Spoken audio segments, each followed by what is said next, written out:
Hello and welcome dear students. A very warm welcome to your own English channel, The English Junction.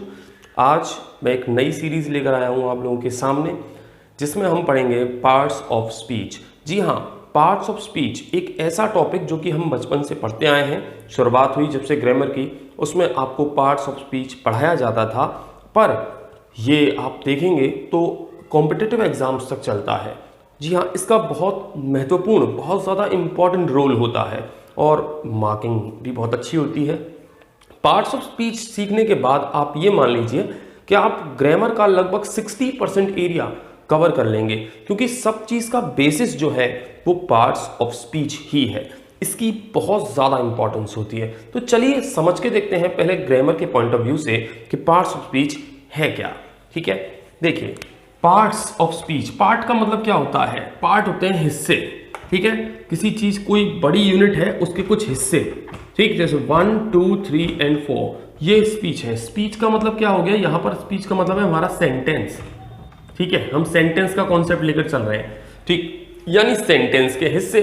अब sentence के हिस्से क्या है? जैसा कि हम बचपन से पढ़ते आए हैं कि एक सेंटेंस जो होता है अलग अलग तरह के शब्दों से मिलकर बनता है, वर्ड्स से मिलकर बनता है। यही वर्ड्स जो हैं वो पार्ट्स हैं। अब इस कॉन्सेप्ट को और क्लियरिटी से समझते हैं ग्रामर के पॉइंट ऑफ व्यू से। सबसे पहले देखिए, अ सेंटेंस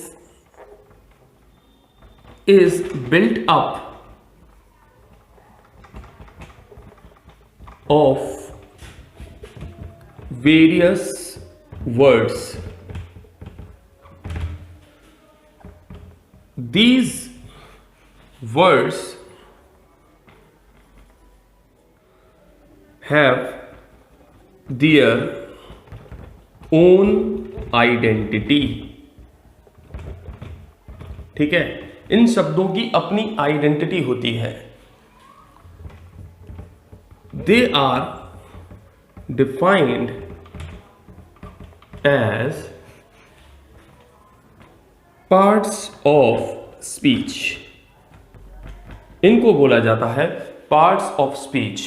ठीक है, यानी एक सेंटेंस है कॉमन, आराम से समझिए। इसके अलावा एक और कॉन्सेप्ट दूंगा मैं आपको जिससे और इजीली समझ में आएगा। पहले हम ट्रेडिशनल ग्रामर को समझ लेते हैं, वो क्या कहती है। ठीक है, एक सेंटेंस है जो कि कई सारे शब्दों से मिलकर बना है। हर शब्द अपना रोल निभा रहा है, उसका अपना फंक्शन है और उसका अपना मीनिंग है। लेकिन आप एक बात और समझिए, उस शब्द का अपना रोल होने के साथ साथ अपनी आइडेंटिटी भी है।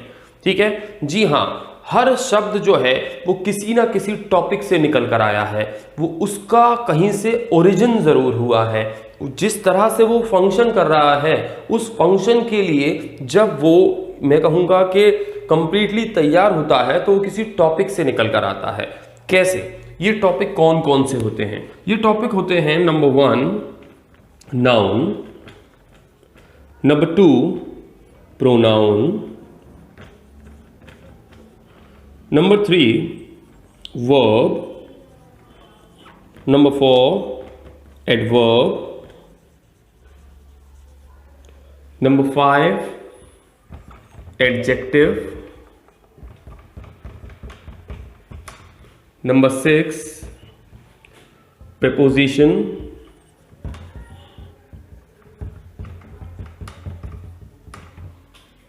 number 7 conjunction,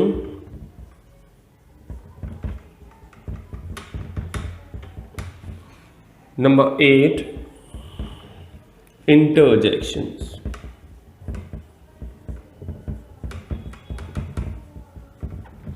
ठीक, ये होते हैं 8 पार्ट्स ऑफ स्पीच। कुछ टीचर्स जो हैं इसमें आर्टिकल्स को भी शामिल करते हैं, पर उनको शामिल करने की ज़रूरत नहीं है, क्रिटिकल बनाने की ज़रूरत नहीं है। हमारा काम है आप लोगों के सामने ईजीएस्ट वे में किसी भी कॉन्सेप्ट को क्लियर करना, उसको आप तक पहुंचाना और आप लोगों की मुश्किलों को हल करना, ना कि उनको बढ़ाना।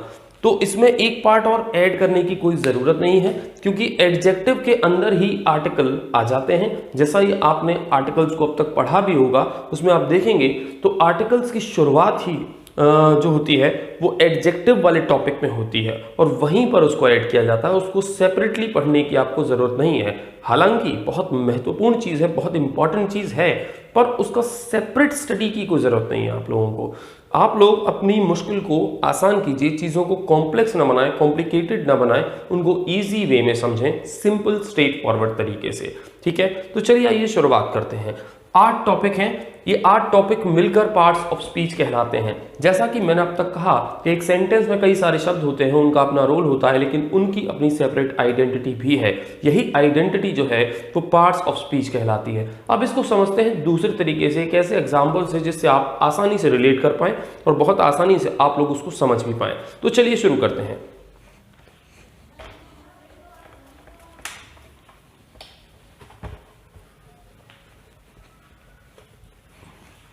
मान लीजिए एक फैमिली है।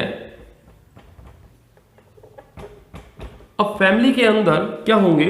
लोग होंगे जिनको हम कहते हैं पीपल या फैमिली मेंबर, राइट। अब ये फैमिली मेंबर जो हैं, ये लोग एक कंप्लीटली जब जुड़ते हैं तो मिलकर एक फैमिली का निर्माण करते हैं, फैमिली को बनाते हैं। ऐसा है या नहीं है? हम और आप सभी एक फैमिली में रहते हैं, लेकिन उस फैमिली में कई सारे लोग हैं, ठीक है। वो लोग जो मिल जाते हैं तो वो फैमिली बन जाती है और उनको अलग से हम लोग क्या कहते हैं? Family members. ध्यान से समझिएगा, ठीक है। जो पीपल हैं ये क्या कहलाते हैं? Family members. ठीक, हमने एग्जाम्पल किसका लिया है? हमने एग्जाम्पल लिया फैमिली का। तो फैमिली में आने वाले लोग कहलाते हैं फैमिली मेंबर्स, ठीक है। लेकिन हम बात कर रहे थे किसकी? पार्ट्स ऑफ स्पीच की। स्पीच क्या है? सेंटेंस, ठीक है। सेंटेंस है कि नहीं है? अब सेंटेंस किससे बनता है? वर्ड से, ठीक है। अब ये जो वर्ड्स हैं वो क्या हो गए? वो पार्ट्स ऑफ स्पीच हो गए कि नहीं हो गए? फैमिली के अगर कॉन्सेप्ट में या कॉन्टेक्स्ट में देखते हैं तो फैमिली में रहने वाले लोग फैमिली मेंबर कहलाते हैं। सेंटेंस के कॉन्टेक्स्ट में देखते हैं तो उसमें आने वाले वर्ड्स जो हैं वो पार्ट्स ऑफ स्पीच कहलाते हैं। अब कुल मिलाकर बात तो यही है ना कि ये जो लोग हैं भले ही फैमिली मेंबर्स हैं, ठीक है, लेकिन दे हैव देयर नेम्स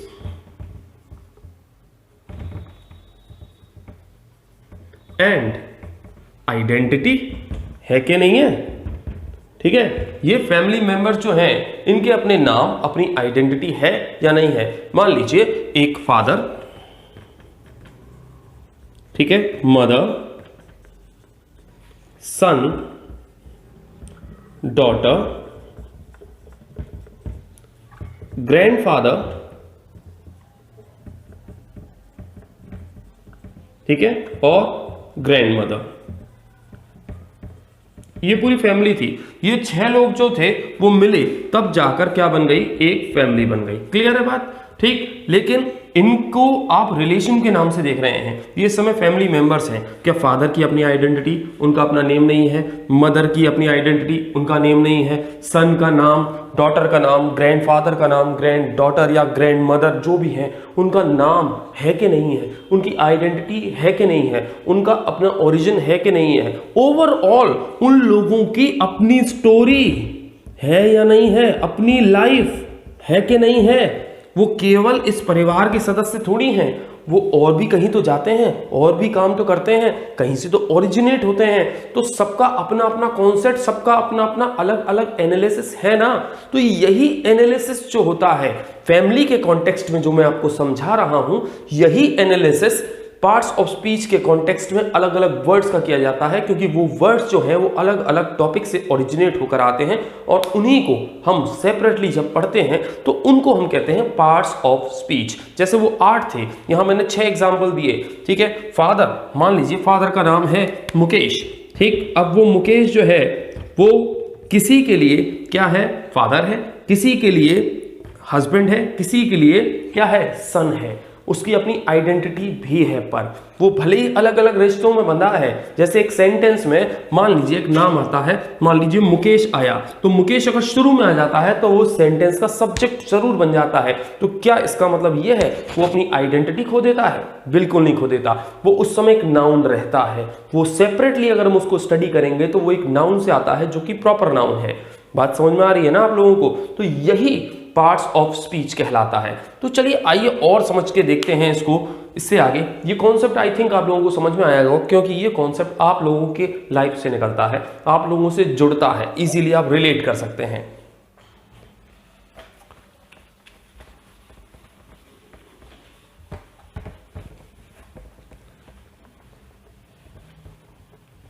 अब ये पार्ट्स ऑफ स्पीच जो थे, इसका कॉन्सेप्ट तो समझ में आया। जैसे फैमिली में बहुत सारे मेंबर्स होते हैं, वो मिलकर एक फैमिली को बनाते हैं, इसी तरह से एक सेंटेंस में बहुत सारे वर्ड्स होते हैं, वो मिलकर एक क्या कहते हैं सेंटेंस को बनाते हैं। उनको जब सेपरेटली स्टडी किया जाता है तो वो पार्ट्स ऑफ स्पीच कहलाते हैं।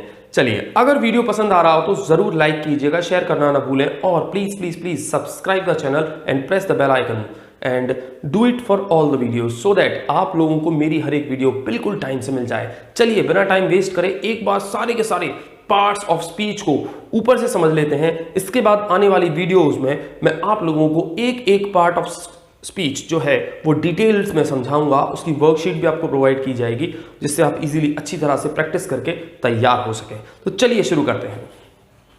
सबसे पहले बात करते हैं हम नाउन की। नाउन क्या है? नाउन बेसिकली नेम होता है। देखिए, नाउन जो था, नाउन को बनाया था न्यूमैन ने। न्यूमैन बहुत बड़े ग्रामेरियन थे, उनको ये लगा कि हर चीज को सेपरेटली अगर मैं बुलाना या देखना या बताना चाहूं तो मैं किस चीज का यूज करूं, तो उन्होंने नाउन को डिस्कवर किया था। ये नाउन जो है वो बेसिकली नेम है, ठीक है, नेम। अब नेम से क्या पता पड़ता है? हमारे आसपास जितनी भी चीजें हैं, हर एक चीज का एक नाम है, हर एक चीज की एक सेपरेट आइडेंटिटी है। कुछ चीजें कॉमन है, कुछ चीजें कलेक्टिव है, कुछ चीजें मटेरियल से बनती हैं, कुछ चीजें ऐसी हैं जिनको मैं टच नहीं कर पाता। तो यही टाइप्स ऑफ नाउन होते हैं। ध्यान रखिएगा, जो प्रॉपर हूं, ध्यान से समझिएगा, मैं आपको दो नाउन्स के बीच में अंतर बता रहा हूं। नाउन की मैं डेफिनेशन नहीं दूंगा, बचपन से आप लोगों ने बहुत पढ़ी है, उसको पढ़ने की दोबारा जरूरत नहीं है कि the name of a person, place of a thing is called noun. किसी व्यक्ति, वस्तु या स्थान के नाम को संज्ञा कहते हैं, पढ़ने की कोई जरूरत तो नहीं है ना। हम लोग पढ़ रहे हैं इजीएस्ट कॉन्सेप्ट के साथ, ठीक है, प्रॉपर, ठीक है। नेम जो है सबसे पहले प्रॉपर, उसके बाद दूसरा नेम में लेता हूं कॉमन। अब कॉमन नेम क्या है, प्रॉपर नेम क्या है? प्रॉपर नेम वो प्रॉपर जो कि किसी इंडिविजुअल को बताए, ठीक है, जिसके जैसा दूसरा कोई ना हो, जो कि यूनिक हो सकता है, जो कि यूनिक हो सकता है, जैसे राम, अनिल, मुंबई, ठीक। कॉमन क्या है? ठीक है, कॉमन है a name given to a class of same status, ठीक है। सेम स्टेटस वाली जो पूरी क्लास हो, पूरा एक क्या कहते हैं, एक मैं कह सकता हूं एक जाति हो, उसको जब नाम दे दिया जाता है वो कहलाता है कॉमन नेम, यानी कॉमन नाउन। कैसे? जैसे राम, राम कौन है? एक लड़का है, तो सारे के लड़के जो होंगे उनके लिए बॉय यूज किया जाएगा। लेकिन किसी स्पेशल को बुलाना है, किसी प्रॉपर को बुलाना है, तो नाम देना पड़ेगा उसका स्पेशल नाम जो उसको मिला हुआ है, राम या अनिल, ठीक है। मुंबई क्या है? मुंबई एक सिटी है, तो सारी की सारी सिटी ही कहलाएंगी कि नहीं कहलाएंगी? किसी स्टेट के बाद आने वाली यूनिट ऑफ प्लेस जो होती है वो सिटी कहलाती है, राइट। तो हमको सिटी बोलना पड़ेगा। अब मैं बात करता हूं, जैसे हम बात करते हैं मध्य प्रदेश की, एमपी। एमपी क्या है? एमपी एक स्टेट है, तो स्टेट कॉमन नाउन हो गया, क्योंकि सारे के सारे इस तरह के लेवल वाली जो यूनिट ऑफ प्लेस हैं, जिनमें बहुत सारी डिस्ट्रिक्ट्स आती हैं, उनको हम क्या कहते हैं? स्टेट कहते हैं। और किसी सेपरेट अगर स्टेट को मुझे इंडिकेट या हाईलाइट करना है तो वो क्या हो जाएगी? एमपी, यूपी, राजस्थान, गुजरात, कुछ भी हो सकता है, ठीक है। और इस तरह से हमने ये समझा कि प्रॉपर और कॉमन क्या है, ठीक। अब जैसे मैं बात करूं कि आईजीआई एयरपोर्ट, आईजीआई एयरपोर्ट। अब आईजीआई एयरपोर्ट क्या है? इंदिरा गांधी इंटरनेशनल एयरपोर्ट, ठीक है। लेकिन ये बेसिकली क्या है? एयरपोर्ट। मैं इसको कॉमन नाम क्या देता हूं? एयरपोर्ट। क्यों देता हूं? क्योंकि ऐसे बहुत सारे हैं, ठीक है, जहां से प्लेन्स जो है वो टेक ऑफ करते हैं, लैंड करते हैं, उस जगह को हम क्या कहते हैं? एयरपोर्ट, ठीक है। अब हम कहता हूं, मैं जैसे कहूं कि दिल्ली जंक्शन, दिल्ली जंक्शन, ठीक है। अब ये दिल्ली जंक्शन बेसिकली एक प्रॉपर नेम है किसी पर्टिकुलर शहर में आने वाले रेलवे स्टेशन का, लेकिन इसका कॉमन नाम क्या होगा? कॉमन नाम होगा रेलवे स्टेशन।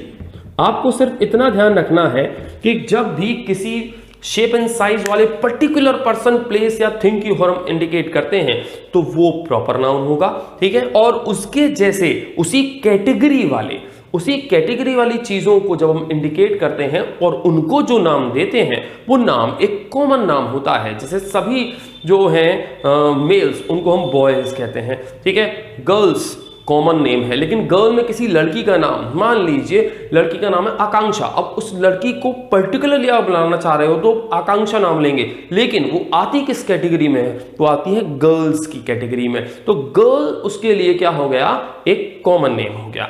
क्लियर? जैसे आकांक्षा इज अ गर्ल, आकांक्षा इस सेंटेंस में प्रॉपर नाउन है, गर्ल क्या है, कॉमन नाउन है। तो ये था प्रॉपर और कॉमन नाउन का कॉन्सेप्ट। इससे आगे बाकी के जो और नाउन्स हैं उनके कॉन्सेप्ट को समझते हैं।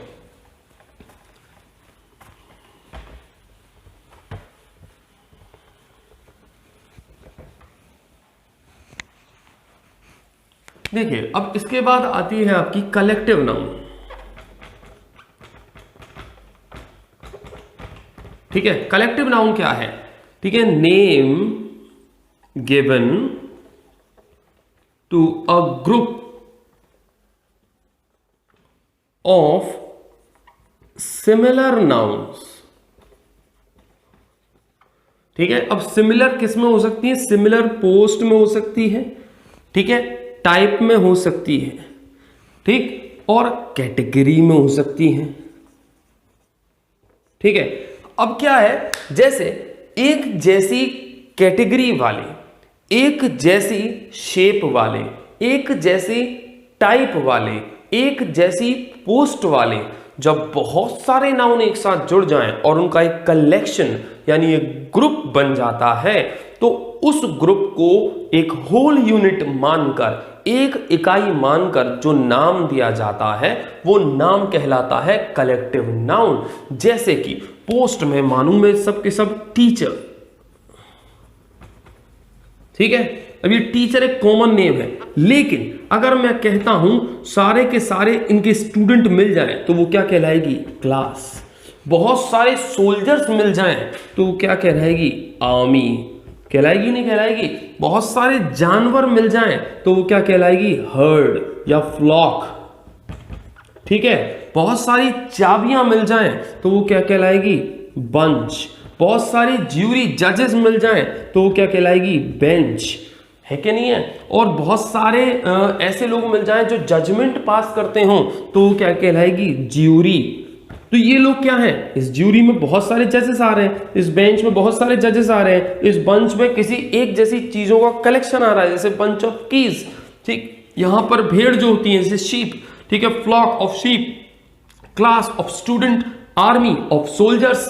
ठीक, तो ये सब बेसिकली सिंगुलर हो जाती हैं, मतलब बहुत सारे जब मिल जाएंगे तो वो प्लूरल तो बन गए, लेकिन उनको एक यूनिट मानकर हमने एक नाम दे दिया क्योंकि उसमें आने वाले सब लोग एक जैसे हैं। ठीक है, इसीलिए इसको हम कहते हैं कलेक्टिव नाउन, जहां पर एक जैसी कैटेगरी, पोस्ट, साइज और शेप वाली चीजों को एक यूनिट मानकर, लोगों को या फिर प्लेसेस को एक यूनिट मानकर जब हम नाम दे देते हैं तो वो कहलाता है कलेक्टिव नाउन। ठीक है, अब बात करेंगे दूसरे नाउन की,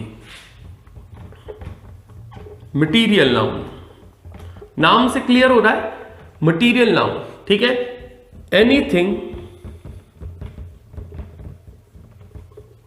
मटीरियल, जैसे silver, gold, water, ink, aluminium,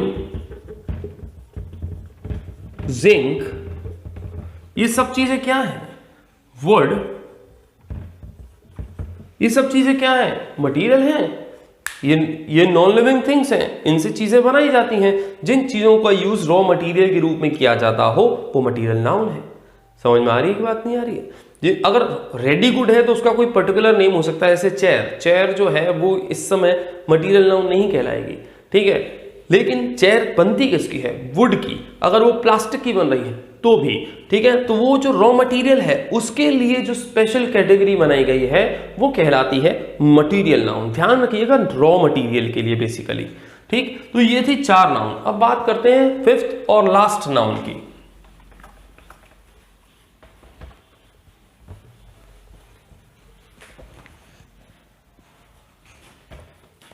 अब बात करें हम एब्स्ट्रैक्ट नाउन की।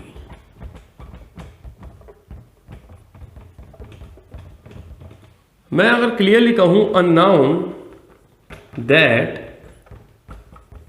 कांट बी टच्ड, ठीक है, ओनली बी फेल्ट, ठीक है, एक ऐसी नाउन जिसको टच नहीं किया जा सकता हो। इससे पहले की जो नाउन थी उनको टच कर सकते थे हम, प्रॉपर नाउन को टच कर सकते थे, कॉमन नाउन को टच कर सकते थे, कलेक्टिव नाउन को टच कर सकते थे, क्लियर। लेकिन यहां पर क्या है, एक ऐसी नाउन है जिसको हम टच नहीं कर सकते। अब जो टच नहीं हो सकता वो केवल फील हो सकता है। तो ऐसी नाउन जिसको टच ना किया जा सके, जिसको केवल फील किया जा सके, वो नाउन जो है, जो सिर्फ फीलिंग्स पर चलती है, सिर्फ इमोशंस पर चलती है, उस नाउन को हम लोग एब्स्ट्रैक्ट नाउन कहते हैं। ठीक है, एब्स्ट्रैक्ट नाउन है क्या, जैसे हैप्पीनेस, ग्रीफ, ठीक है, childhood, brotherhood, trouble, Joy, honesty, bravery, कावर्डाइज, expertise. अब हम देखें तो ये चीजें क्या हैं, ये चीजें क्वालिटी हैं। अब क्वालिटी छुई तो नहीं जा सकती किसी पर्सन या फिर किसी भी चीज में या किसी जानवर में, हो सकती है वो क्वालिटीज, ठीक है, लेकिन उनको टच नहीं किया जा सकता, ना ही इसको, ना हैप्पीनेस को, ना ग्रीफ को, ना ग्रीफ को, ना चाइल्डहुड को, ना ब्रदरहुड को, ट्रबल को, जॉय को। ये स्टेट्स हैं, ये कंडीशंस हैं, ठीक है, ये भी कंडीशन है, स्टेट है, ये स्टेट ऑफ माइंड है, ठीक है, ये पर्टिकुलर क्वालिटीज हैं। लेकिन ये सब कुछ ओवरऑल क्या है, ये सब चीजें एब्स्ट्रैक्शन ही तो हैं। ये एक ऐसी चीज है जो कि ब्रेन के लेवल पर चलती हैं, साइकोलॉजिकल लेवल पर चलती हैं, जिनकी फिजिकल एग्जिस्टेंस यानी जिनका भौतिक अस्तित्व होता ही नहीं है। ठीक है, तो इस तरह की चीजों को हम लोग कहते हैं एब्स्ट्रैक्ट नाउन। तो आज के वीडियो में दोस्तों इतना ही। अब मिलते हैं अगले वीडियो में, जल्द ही संडे को ही अगला वीडियो आएगा, जिसमें आपको बाकी पार्ट्स ऑफ स्पीच जो है उनकी जानकारी दी जाएगी। आई होप आपको बहुत अच्छी तरह से समझ में आया होगा। अगर किसी प्रकार की कोई दिक्कत है तो आप लोग कमेंट सेक्शन में बता सकते हैं। तब तक के लिए good bye, and do not forget to subscribe the channel and also press the bell icon and do like if you like it. Okay, bye bye, thank you so much.